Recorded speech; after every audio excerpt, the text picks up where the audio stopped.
यो रेडियो नेपाल हो। अब बाबुराम तिमिल सिन्हाबाट समाचार सुन्नुहोस्। शुरूमा प्रमुख समाचार। संघीय संसदको दुवै सदनबाट आगामी आर्थिक वर्षको बजेट पारित। सरकारले थालेको सुशासनको अभियानले कुनै पनि हालतमा विश्राम नलिने उपप्रधान एवं गृहमन्त्री नारायण काजी श्रेष्ठको भनाई। आज 210औं भानु जयन्ती देशभर विभिन्न कार्यक्रम गरी मनाइँदै र भारतको यमुना नदीमा जल सतह 45 वर्ष यताकै उच्च।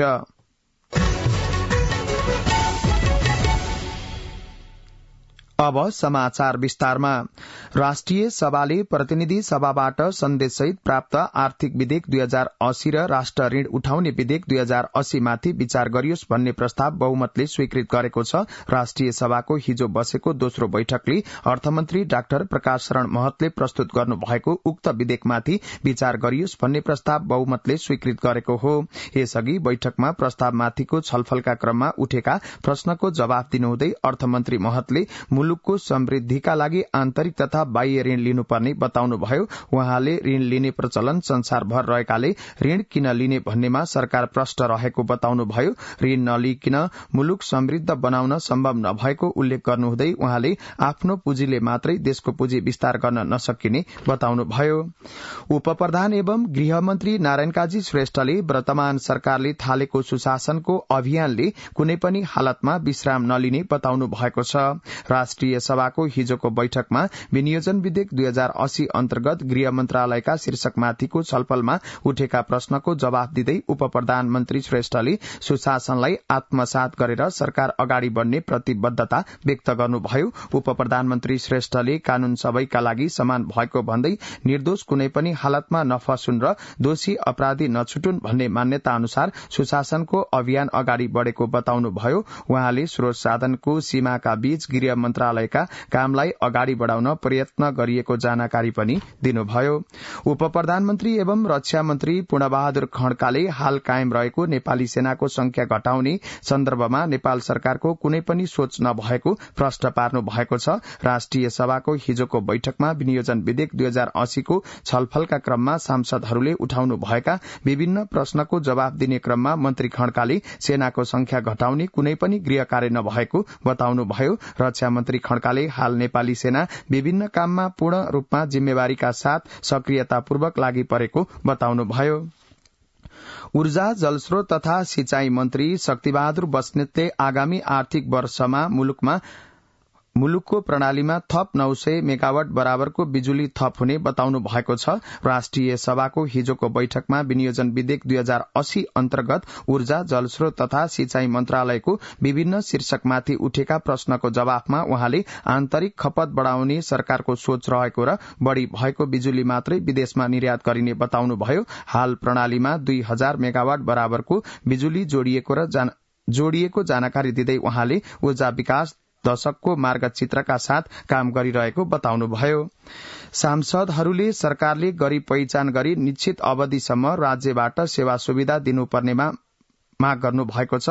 संसदको कृषि सहकारी तथा प्राकृतिक स्रोत समितिको हिजो सिंहदरबारमा बसेको बैठकमा सांसदहरूले सरकारले तत्काल गरीबी पहिचान गरी राज्य सुविधा लेखिएको परिचय पत्र उपलब्ध गराउनु पर्नेमा जोड़ दिनुभयो। शहरी क्षेत्रमा बढ़दै गएको अव्यवस्थित बसोबासलाई व्यवस्थापन गर्न नीति आवश्यक भएको बताउँदै सांसदहरूले वास्तविक सुकुम्बासीलाई भूमि उपलब्ध गराउनु पर्ने बताउनुभयो। सरकारले आगामी आर्थिक वर्षको लागि मोटा धानको प्रति क्विन्टल 3198 र मध्यम धान प्रति क्विन्टल 3362 रूपियाँ न्यूनतम समर्थन मूल्य तोक्ने निर्णय गरेको छ। असार 26 गते बसेको मन्त्री परिषदको बैठकको निर्णय सार्वजनिक गर्न हिजो संचार तथा सूचना प्रविधि मन्त्रालयमा आयोजित पत्रकार सम्मेलनमा संचार तथा सूचना प्रविधि मन्त्री रेखा शर्माले कृषकलाई मर्का नपर्ने गरी धानको समर्थन मूल्य तोकिएको बताउनुभयो। मन्त्री शर्माले अनुचित लेनदेन मिटर ब्याज सम्बन्धी जाँचबुझ आयोगको म्याद आगामी असोज 25 गतेसम्म थप गर्ने निर्णय भएको पनि जानकारी दिनुभयो। बैठकले सहकारी क्षेत्र सुधार सुझाव कार्यदल 2080 को म्याद असार 26 गतेबाट लागू हुने गरी अवधि 1 महिना थप गर्ने निर्णय भएको पनि जानकारी दिनुभयो। बैठकले आधुनिक चलचित्र छायांकन स्टुडियो निर्माण आयोजनाका लागि काभ्रे पलाञ्चोक जिल्लाको बनेपा नगरपालिका वडा नम्बर 10 र 13 अन्तर्गत रहेको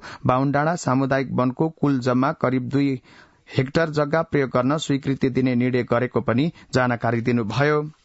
सर्वोच्च अदालतले ललिता निवास जग्गा प्रकरणमा पक्राउ पर्नुभएका सचिव कृष्ण बहादुर राउतलाई 24 घण्टाभित्र अदालतमा पेश गर्न आदेश दिएको छ।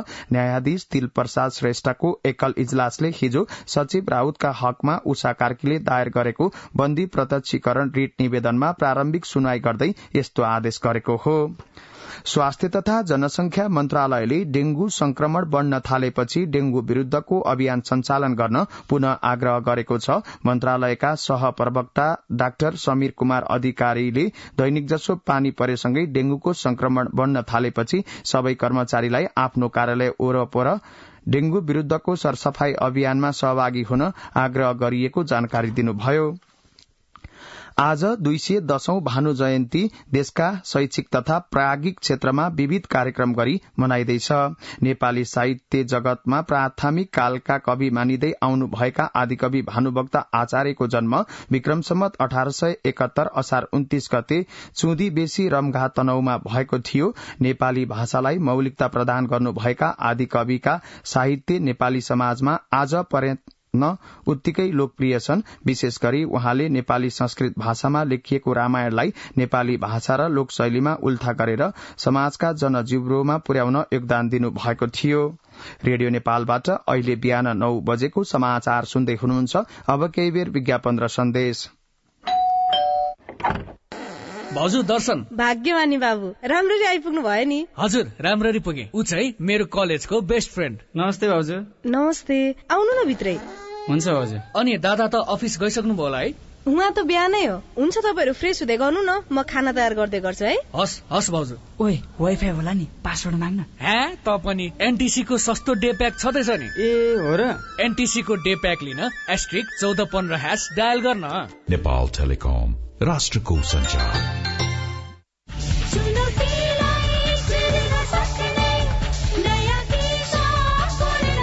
रेडियो नेपाल अब मोबाइल एपमा पनि। रेडियो नेपालबाट प्रसारण भएका सबै कार्यक्रम, समाचार, गीत संगीत, नाटक, विभिन्न समयमा विशिष्ट व्यक्तित्वहरूले दिनुभएको सन्देश लगायत ऐतिहासिक श्रव्य सामग्री radio Nepal mobile app download गरी तपाईको सुविधा अनुसार एन्ड्रोइड र एप्पल जुनसुकै मोबाइलमा पनि सुन्न सक्नुहुन्छ। रेडियो नेपाल। अब बाँकी समाचार। 2 दिनदेखि परेको अविरल वर्षाका कारण झापा जिल्लाको जनजीवन प्रभावित बनेको छ। जिल्लाको कन्काई, माई, रतुवा, बिरिङ, मेची, हडिया, निन्दा, कमल, अदुवा, देउनिया लगायतको नदी तथा खोलाहरूमा पानीको बहाव बढ़न थालेपछि नदी तटीय क्षेत्रमा नागरिकलाई सतर्कता अपनाउन सूचित गराइएको छ भने डुबानमा परेकाहरूको उद्धार गर्न थालिएको जिल्ला प्रहरी कार्यालय झापाले जनाएको छ। अब अन्तर्राष्ट्रिय समाचार। यमुना नदीको जल सतह बढ़दै गएपछि भारतको राजधानी नयाँ दिल्लीका करिब 2500 नागरिकलाई अन्यत्र सारिएको छ। जल सतह बढ़ेपछि त्यहाँका मुख्य सड़कहरूमा बाढ़ी समेत पसेको छ। मुख्यमन्त्री अरविन्द केजरीवालले जल सतह 45 वर्ष यताकै उच्च बिन्दुमा पुगेको र खतराको सतह पार गरिसकेको बताउनुभयो। पानी सतह बढ़ी बाढ़ी र डुबानको खतरा बढ़ेपछि दिल्ली सरकारको आकस्मिक बैठकले शैक्षिक संस्था आइतबारसम्मका लागि बन्द गर्ने निर्णय पनि गरेको छ। अब मौसम सम्बन्धी जानकारी।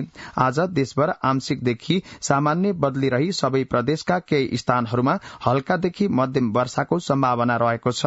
कोशी र गण्डकी प्रदेशका 1-2 स्थानमा मेघगर्जन, चट्याङसहित भारी वर्षाको समेत सम्भावना रहेको छ भने मधेस र लुम्बिनी प्रदेशका तराईका थोरै स्थानहरूमा हावाहुरीको पनि सम्भावना रहेको जल तथा मौसम विज्ञान विभागले जनाएको छ। आज दिउँसो काठमाडौँ उपत्यकाको अधिकतम तापक्रम 27 देखि 29 डिग्री सेल्सियसका बीच रहने अनुमान गरिएको छ। अन्तमा यस प्रसारणका प्रमुख समाचार फेरि एकपटक।